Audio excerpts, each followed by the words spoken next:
Hi hello morning ಬ್ರೇಕ್ಫಾಸ್ಟ್ಗೆ ಮಧ್ಯಾಹ್ನ lunch ಬಾಕ್ಸ್ಗೆ ಅಥವಾ ಮಧ್ಯಾಹ್ನ ಊಟಕ್ಕೂ ಸಹ ಈ ರೆಸಿಪಿಯನ್ನು ಟ್ರೈ ಮಾಡಿ ನೋಡ್ಬೋದು.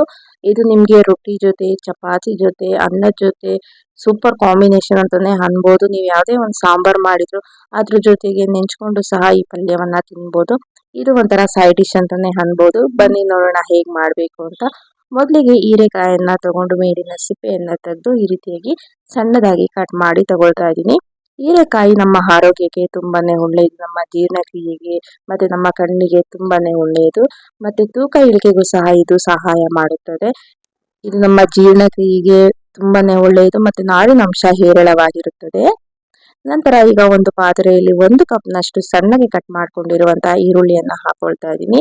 ಹಾಗೆ ಅರ್ಧ ಕಪ್ ಸಣ್ಣಗೆ ಕಟ್ ಮಾಡ್ಕೊಂಡಿರುವ ಟೊಮೆಟೊ, ನಂತರ ಒಂದು ಅರ್ಧ ಕಪ್ನಷ್ಟು ಹುಚ್ಚೆಳ್ ಪುಡಿಯನ್ನ ಹಾಕೊಳ್ತಾ ಇದ್ವಿ. ಈ ರೀತಿಯಾಗಿ ಹುಚ್ಚೆಳ್ ಸಿಗುತ್ತೆ, ಇದನ್ನ ಹುರಿದು ಪುಡಿ ಮಾಡ್ಕೊಂಡ್ರೆ ಸಾಕು. ಇದು ನಮ್ಮ ಆರೋಗ್ಯಕ್ಕೆ ತುಂಬಾನೇ ಒಳ್ಳೆಯದು. ಇದನ್ನ ಒಂದು ಅರ್ಧ ಕಪ್ನಷ್ಟು ಹಾಕೊಳ್ತಾ ಇದ್ದೀನಿ. ನಂತರ ಇದಕ್ಕೆ ಹುರಿದು ಪುಡಿ ಮಾಡಿಟ್ಕೊಂಡಿರುವಂತಹ ಕಡಲೆ ಬೀಜದ ಪೌಡರ್ ಅನ್ನ ಹಾಕೊಳ್ತಾ ಇದ್ದೀನಿ. ನಂತರ ಇದಕ್ಕೆ ಸಣ್ಣದಾಗಿ ಕಟ್ ಮಾಡ್ಕೊಂಡಿರುವಂತಹ ಕೊತ್ತಂಬರಿ ಸೊಪ್ಪನ್ನ ಹಾಕೊಳ್ತಾ ಇದ್ದೀನಿ. 2 ಕಡ್ಡಿ ಕರಿಬೇವನ್ನ ಹಾಕೊಳ್ತಾ ಇದ್ದೀನಿ ಕಟ್ ಮಾಡಿ. 1 ಸ್ಪೂನ್ ಅಷ್ಟು ಧನಿಯಾ ಪೌಡರ್, 1 ಸ್ಪೂನ್ ಅಷ್ಟು ಖಾರದ ಪುಡಿಯನ್ನ ಹಾಕೊಳ್ತಾ ಇದ್ದೀನಿ. ಅರ್ಧ ಸ್ಪೂನ್ ಅಷ್ಟು ಗರಂ ಮಸಾಲ ಹಾಗೂ ರುಚಿಗೆ ತಕ್ಕಷ್ಟು ಉಪ್ಪು, ಅರ್ಧ ಸ್ಪೂನ್ ಅಷ್ಟು ಅರಿಶಿನ ಮತ್ತು 1 ಸ್ಪೂನ್ ಅಷ್ಟು ಬಿಳಿ ಎಳ್ಳನ್ನ ಹಾಕೊಂಡು, ನಂತರ ಈಗಾಗಲೇ ನಾವು ಕಟ್ ಮಾಡ್ಕೊಂಡಿರುವಂತಹ ಹೀರೆಕಾಯಿ ಏನಿರುತ್ತಲ್ಲ ಅದನ್ನು ಸಹ ಇದರೊಟ್ಟಿಗೆ ಹಾಕೊಳ್ತಾ ಇದ್ದೀನಿ. ಈಗ ಇದರೊಟ್ಟಿಗೆ ಹಾಕಿ ಒಮ್ಮೆ ಇದನ್ನ ಚೆನ್ನಾಗಿ ಮಿಕ್ಸ್ ಮಾಡ್ಕೋಬೇಕಾಗುತ್ತೆ. ನೀವು ಈ ರೀತಿಯಾಗಿ ಸ್ಪೂನಿನ ಸಹಾಯದಿಂದನಾದ್ರೂ ಮಿಕ್ಸ್ ಮಾಡ್ಕೋಬಹುದು, ಇಲ್ಲ ಕೈಯಿಂದನಾದ್ರೂ ಚೆನ್ನಾಗಿ ಮಿಕ್ಸ್ ಮಾಡ್ಕೊಳ್ಳಿ. ಇನ್ನು ನನ್ನ ಚಾನೆಲ್ನಲ್ಲಿ ಸುಮಾರು ಕುಕಿಂಗ್ ವಿಡಿಯೋಸ್ಗಳು ವ್ಲಾಗ್ಸ್ಗಳನ್ನ ಅಪ್ಲೋಡ್ ಮಾಡಿದ್ದೀನಿ. ಅವುಗಳನ್ನು ಸಹ ನೋಡಿ ಹೇಗಿದೆ ಕಮೆಂಟ್ ಮೂಲಕ ತಿಳಿಸಿ. ಇದನ್ನ ಚೆನ್ನಾಗಿ ಮಿಕ್ಸ್ ಮಾಡಿ ಒಂದು 5 ನಿಮಿಷ ರೆಸ್ಟ್ ಮಾಡೋಕ್ಕೆ ಬಿಡೋಣ. ಈಗ ಒಂದು 5 ನಿಮಿಷ ಆದ್ಮೇಲೆ ಇದು ರೆಡಿ ಆಗಿದೆ. ಈಗ ಪಕ್ಕದಲ್ಲಿ ಒಂದು ಕಡಾಯಿಗೆ ಎಣ್ಣೆ ಮತ್ತೆ ಸಾಸಿವೆನ ಹಾಕಿ ಒಗ್ಗರಣೆ ಕೊಟ್ಕೊಂಡು, ನಂತರ ಇದಕ್ಕೆ 1 ಸ್ಪೂನ್ ಅಷ್ಟು ಜೀರಿಗೆಯನ್ನ ಹಾಕೊಳ್ತಾ ಇದ್ದೀನಿ. ನಂತರ ಈಗಾಗಲೇ ನಾವು ಮ್ಯಾರಿನೇಟ್ ಮಾಡಿಟ್ಕೊಂಡಿರುವಂತಹ ಹೀರೆಕಾಯಿ ಮಿಶ್ರಣ ಏನಿರುತ್ತಲ್ಲ ಅದನ್ನ ಇದ್ರೊಟ್ಟಿಗೆ ಹಾಕೊಂಡು ಚೆನ್ನಾಗಿ ಮಿಕ್ಸ್ ಮಾಡ್ಕೊಳ್ಳಿ. ಇದನ್ನ ನೀವು ಬದನೆಕಾಯಿನ ಯೂಸ್ ಮಾಡ್ಕೊಂಡು ಸಹ ಮಾಡ್ಕೋಬಹುದು. ಸೇಮ್ ಪ್ರೊಸೀಜರ್ ಅಲ್ಲೇ ಬದನೆಕಾಯಿನ ಕಟ್ ಮಾಡಿ ಮಾಡ್ಕೊಳ್ಳಿ. ಸೊ ಬದನೆಕಾಯಿ ಇಷ್ಟ ಇಲ್ದಿದ್ದವರು ಈ ರೀತಿಯಾಗಿ ಹೀರೆಕಾಯಿನ ಯೂಸ್ ಮಾಡಿ ಮಾಡ್ಕೊಳ್ಳಿ, ತುಂಬಾ ಚೆನ್ನಾಗಿರುತ್ತೆ. ನಂತರ ಇದನ್ನ ಒಂದ್ ಸ್ವಲ್ಪ ಹೊತ್ತು ಬೇಯಿಸ್ಕೊಂಡು ಇದಕ್ಕೆ 1 ಕಪ್ನಷ್ಟು ಹುಣಸೆ ಹಣ್ಣಿನ ರಸವನ್ನ ಹಾಕೊಂಡು ಒಮ್ಮೆ ಚೆನ್ನಾಗಿ ಮಿಕ್ಸ್ ಮಾಡ್ಕೊಂಡು ಇದನ್ನ ಫ್ರೈ ಮಾಡ್ಕೋಬೇಕಾಗುತ್ತೆ.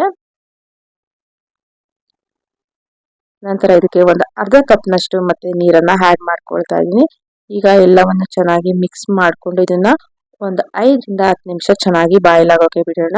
ಲಿಡ್ ಅನ್ನ ಕ್ಲೋಸ್ ಮಾಡಿ ಒಂದು 10 ನಿಮಿಷ ಬೇಯಿಸ್ಕೊಳ್ತಾ ಇದ್ದೀನಿ. ನೋಡ್ತಾ ಇರ್ಬೋದು ಎಷ್ಟು ಚೆನ್ನಾಗಿ ಆಗ್ತಾ ಇದೆ ಅಂತ. ಮಾಡ್ತಾ ಇದ್ರೆ ನಿಮಗೆ ಘಮ ಅಂತೂ ತುಂಬಾ ಚೆನ್ನಾಗಿ ಬರುತ್ತೆ. ನಂತರ ಮೇಲೆ ಮತ್ತೆ ಸ್ವಲ್ಪ ಕೊತ್ತಂಬರಿ ಸೊಪ್ಪನ್ನ ಹಾಕೊಳ್ತಾ ಇದ್ದೀನಿ. ಹಾಗೆ 1 ಸ್ಪೂನ್ ಅಷ್ಟು ಬೆಲ್ಲವನ್ನ ಹಾಕೊಂಡು ಮತ್ತೊಮ್ಮೆ ಚೆನ್ನಾಗಿ ಮಿಕ್ಸ್ ಮಾಡ್ಕೊಳ್ತಾ ಇದ್ದೀನಿ. ನೋಡಿದ್ರಲ್ಲ, ಈ ರೀತಿಯಾಗಿ ಚೆನ್ನಾಗಿ ಬಾಯ್ಲ್ ಆಗಬೇಕು ಮತ್ತೆ ಇದು ತರಕಾರಿನೂ ಸಹ ಸ್ವಲ್ಪ ಚೆನ್ನಾಗಿ ಬೇಯಬೇಕು.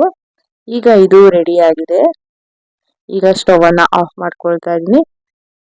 ಈಗ ನೋಡ್ತಾ ಇರ್ಬೋದು, ನೀವು ಬೇಕಾದ್ರೆ ಇದನ್ನ ಇನ್ನೂ ಸ್ವಲ್ಪ ತೆಳ್ಳಗೆ ಬೇಕಾದ್ರೆ ತೆಳ್ಳಗೂ ಮಾಡ್ಕೋಬಹುದು, ಈ ರೀತಿಯಾಗಿ ಗಟ್ಟಿಯಾಗಿ ಬೇಕಾದ್ರೆ ಗಟ್ಟಿಯಾಗೂ ಮಾಡ್ಕೋಬಹುದು. ಈಗ ನಾನು ಇದನ್ನ ಬಿಸಿ ಅನ್ನದ ಜೊತೆಗೆ ಟೇಸ್ಟ್ ಮಾಡ್ತಾ ಇದ್ದೀನಿ. ತುಂಬಾ ಅಂದ್ರೆ ತುಂಬಾನೇ ರುಚಿಯಾಗಿ ಬಂದಿತ್ತು. ಮೊದಲೇ ಹೇಳ್ದಾಗ ಇದನ್ನ ನೀವು ಚಪಾತಿ ಜೊತೆ ರೊಟ್ಟಿ ಜೊತೆ ತಿಂತಾ ಇದ್ರೆ ಆಹಾ, ಮತ್ತೆ ಇನ್ನೂ ಒಂದೊಂದು ರೊಟ್ಟಿ ಹೋಗುತ್ತೆ, ಅಷ್ಟು ಚೆನ್ನಾಗಿರುತ್ತೆ. ಮತ್ತೆ ಬಿಸಿ ಅನ್ನದ ಜೊತೆಗಂತೂ ಸೂಪರ್ ಅಂತಾನೆ ಹೇಳ್ಬೋದು. ನೋಡಿದ್ರಲ್ಲ ಎಷ್ಟು ಚೆನ್ನಾಗಿ ಬಂದಿದೆ ಅಂತ. ತುಂಬಾ ಈಸಿಯಾಗಿ ಫಟಾಫಟ್ ಅಂತ ಮಾಡ್ಕೋಬಹುದು. ಇದನ್ನ ನೀವು ಮಾರ್ನಿಂಗ್ ಮಾಡ್ಕೊಂಡ್ರೆ ಬ್ರೇಕ್ಫಾಸ್ಟ್ಗೂ ಆಗುತ್ತೆ, ಮಧ್ಯಾಹ್ನ ಲಂಚ್ಗೂ ಆಗುತ್ತೆ, ಈಸಿಯಾಗಿ ಮಾಡ್ಕೋಬಹುದು. ಈ ರೆಸಿಪಿ ಇಷ್ಟ ಆಗಿದೆ ಅಂತ ಅಂದ್ಕೊಳ್ತೀನಿ.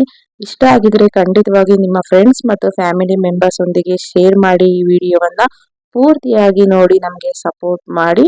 ಹೀಗೆ ಎಲ್ಲಾ ವಿಡಿಯೋಗಳನ್ನ ನೋಡಿ. Thank you so much. Bye.